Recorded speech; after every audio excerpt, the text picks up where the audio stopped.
आप सभी जानते हैं कि शेख हसीना, प्रधानमंत्री मोदी, ये दोनों गवर्नमेंट भारत के लिए बहुत हितैषी सरकारें रही हैं। यानी भारत के लिए शेख हसीना काफ़ी ज़्यादा प्रो इंडिया रही हैं। ऐसे में शेख हसीना के काल में भारत बांग्लादेश के बीच में एक तेल पाइपलाइन का विकास किया गया था और यह तेल पाइपलाइन सिलीगुड़ी, जो कि पश्चिम बंगाल में है, वहाँ से लेकर के बांग्लादेश के लिए बनाई गई थी। इसका उद्घाटन मतलब इसका फाउंडेशन स्टोन सितंबर 2018 में रखा गया था और 18 मार्च 2023 को इसका उद्घाटन कर दिया गया था। ये भारत की तरफ से बांग्लादेश के लिए पहली क्रॉस बॉर्डर ऑयल पाइपलाइन थी, जिसकी कीमत 377 करोड़ रुपए आई थी, जिसका टारगेट था 1 मिलियन मैट्रिक टन तेल हर साल भारत के द्वारा, डीजल भारत के द्वारा हर साल भेजा जाएगा बांग्लादेश में।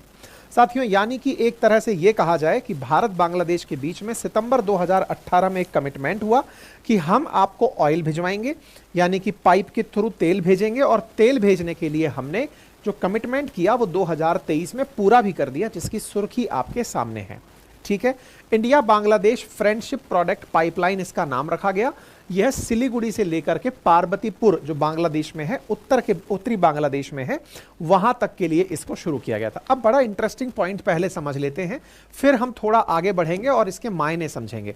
आप इधर देखें, यहां पर आपको ये सिलीगुड़ी दिखाई दे रहा है, जो कि पश्चिम बंगाल में है। सिलीगुड़ी कॉरिडोर के नाम से आप जिसे जानते हैं। ठीक है, यहां पर जो पाइपलाइन यहां से यहां तक जो जा रही है, असल में वो गैस पाइपलाइन यहां से चालू नहीं होती है। यहां से चालू ना होकर के वो आसाम के अंदर से, यहां पर आसाम है और आसाम से यहां तक एक और पाइपलाइन है जिसका नाम नुमालीगढ़ है। नुमालीगढ़ असल में ऑयल रिफाइनरी है, नुमालीगढ़ ऑयल लिमिटेड, जो कि भारत की आसाम में ऑयल रिफाइनरी है, जो ऑयल प्रोड्यूस करती है। वो लगभग 650 किलोमीटर लंबी, 660 किलोमीटर एग्जैक्ट नंबर में, नुमालीगढ़ से सिलीगुड़ी तक तेल पहुंचाया जाता है और उसको ऑयल इंडिया लिमिटेड के द्वारा कंट्रोल किया जाता है। तो नुमालीगढ़ में निकला हुआ तेल सिलीगुड़ी के माध्यम से होते हुए बांग्लादेश को पहुंचाया जाता है। तो एक प्रकार से ये पूरा की पूरा ट्रैक कुछ इस प्रकार से जाता है। ठीक है, Numaligarh oil refinery oil produce करती है भारत के लिए, लेकिन सिलीगुड़ी के माध्यम से हम इनको ऑयल बेचते हैं बांग्लादेश को। बांग्लादेश को ऑयल बेचने में भारत बांग्लादेश के लिए चौथा सबसे महत्वपूर्ण देश है जो इसको तेल पहुंचाता है। ठीक है, ये 135 किलोमीटर लगभग लंबी जो तेल पाइपलाइन है, इसका उद्घाटन हो चुका है और इस उद्घाटन में भारत के प्रधानमंत्री ने इसका उद्घाटन किया। इसकी तस्वीरें आपके सामने हैं। ठीक है, इस तेल पाइपलाइन के लिए 2018 में बात की गई थी। नुमालीगढ़ रिफाइनरी लिमिटेड के द्वारा जो प्रोड्यूस पहले बेचे जाते थे, वो अब पाइपलाइन के द्वारा बेचने का कमिटमेंट हुआ। भारत बांग्लादेश के बीच में 129.5 किलोमीटर फ्रेंडशिप पाइपलाइन सिलीगुड़ी को पार्वतीपुर से कनेक्ट कर रही थी। इस पाइपलाइन में 5 किलोमीटर के लगभग का हिस्सा ही भारत का है, उसके अतिरिक्त लंबा हिस्सा बांग्लादेश के लिए विकसित किया गया है। आज सुर्खी क्या है? आज सुर्खी है कि इंडिया ने फ्यूल पाइपलाइन एक्सटेंशन प्रोजेक्ट जो बांग्लादेश में था, उसे राजनीतिक अस्थिरता के चलते रोक दिया है। India halt diesel pipeline extension project. इसका मतलब यह हुआ कि ये जो भी 130-35 किलोमीटर लंबी पाइपलाइन बन चुकी थी पार्वतीपुर तक, ये आगे भी बनाई जा रही थी। भारत ने फिलहाल उसे रोक दिया है कि नहीं भाई, आगे नहीं बढ़ेंगे जब तक बांग्लादेश में स्थिरता नहीं आ जाती। India halt fuel pipeline extension project in Bangladesh, political unrest को देखते हुए। अब थोड़ा सा तथ्यात्मक जानकारी जान लीजिए। आपके दिमाग में एक बहुत ही बेसिक प्रश्न आ सकता है कि भारत तो खुद तेल मंगाता है, फिर इनको तेल क्यों देता है? अगर तेल मंगाता ही है तो अपनी ज़रूरतों के लिए मंगाए।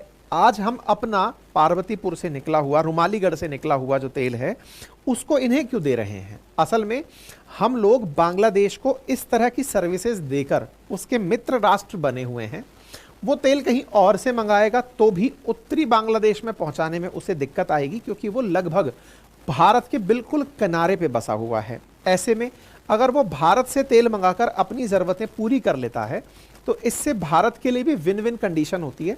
जैसे आज हम चाइना से कच्चा माल मंगाकर उसे रिफाइन करके अपने यहां से और चीजें बना लेते हैं। जैसे मेडिसिन में आज दुनिया भर में भारत जेनरिक दवाओं के लिए एक बड़ा सेंटर कंसीडर किया जाता है, लेकिन चाइना से हम एक्टिव फार्मास्यूटिकल इंग्रेडिएंट्स, जो दवाओं का बेसिक मटेरियल है, वो इंपोर्ट करते हैं, अपने यहां दवा बनाते हैं, फिर बेच देते हैं। ऐसे ही दुनिया भर से हम तेल क्रूड ऑयल के रूप में मंगाते हैं, अपनी रिफाइनरियों में रिफाइन करते हैं और बांग्लादेश को रिफाइन ऑयल बेच देते हैं। इससे हमें भी रिफाइन करने का पैसा मिलता है और रिफाइन करने की सर्विसेज दे करके हम अपना इकोनॉमी भी चला रहे हैं और एक एक्सपोर्ट भी काम कर रहे हैं। बांग्लादेश दुनिया के 4 प्रमुख देशों से तेल मंगाता है और उनमें सबसे पहले पर मलेशिया, दूसरे पर सिंगापुर, तीसरे पर चाइना और चौथे पर भारत आता है, जो लगभग $1.5 बिलियन का सामान ऑयल के रूप में इन्हें एक्सपोर्ट करता है। यह आंकड़ा 21-22 का था, लेकिन यह आंकड़ा बढ़ता चला गया। आज की स्थिति यह है कि भारत बांग्लादेश के बीच में, अगर भारत बांग्लादेश को $11 बिलियन का सामान एक्सपोर्ट करता है, तो उस $11 बिलियन में $2.19 बिलियन का केवल 2023 में तेल एक्सपोर्ट किया गया था। इसका मतलब समझिए कि बांग्लादेश को हम ऑयल एक्सपोर्ट करने वाली कंट्री हैं। उसके अलावा फिर हम कॉटन है और मतलब फूड इंडस्ट्री के लिए फॉडर है, व्हीकल अदर देन रेलवे है, ये सब चीजें हम इनको एक्सपोर्ट करते हैं। ठीक है।